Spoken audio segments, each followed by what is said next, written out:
एक दूर दराज जंगल में एक बहादुर लड़का अली रहता था। अली का घर जंगल के बीचों बीच एक छोटी सी झोंपड़ी में था।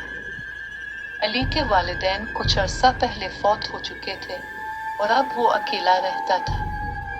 लेकिन अली ने हिम्मत नहीं हारी और अपने वालिदैन की तरबियत के मुताबिक जंगल की जिंदगी को अपनाया।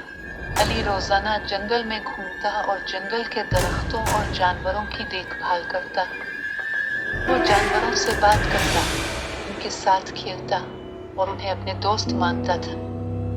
एक दिन जब अली जंगल में चल रहा था, उसने एक नन्हे खरगोश को देखा जो एक जाल में फंस गया था। अली ने फौरन जाल को काटकर खरगोश को आजाद कर दिया।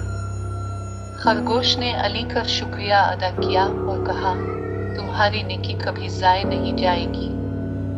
चंद दिन बाद जंगल में एक बड़ी आफत आ गई। एक खौफनाक तूफान ने जंगल को अपनी लपेट में ले लिया। दरख्त गिरने लगे और जानवर खौफजदा होकर भागने लगे। अली ने हिम्मत से काम लिया और जंगल के जानवरों को एक महफूज जगह पर इकट्ठा किया। उसने एक बड़े गार में सब जानवरों को पनाह दी और खुद भी वहीं रहने लगा।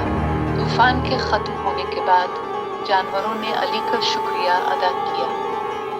वो सब उसकी बहादुरी और नेकी से बहुत मुतासिर हुए। जंगल के बुजुर्ग जानवर, एक बूढ़ा हाथी, ने अली से कहा, तुमने जंगल की हिफाजत की है और हमें बचाया है। तुम हमारे लिए एक हीरो हो। अली की नेकी और बहादुरी की कहानी जंगल में हर तरफ फैल गई। सब जानवरों ने मिलकर एक बड़ा जश्न मनाया और अली को जंगल का बहादुर लड़का का लक़ब दिया। अली ने अपने वालिदैन की तरबियत और जंगल की मोहब्बत से सीखा था कि नेकी और बहादुरी कभी ज़ाय नहीं जाती।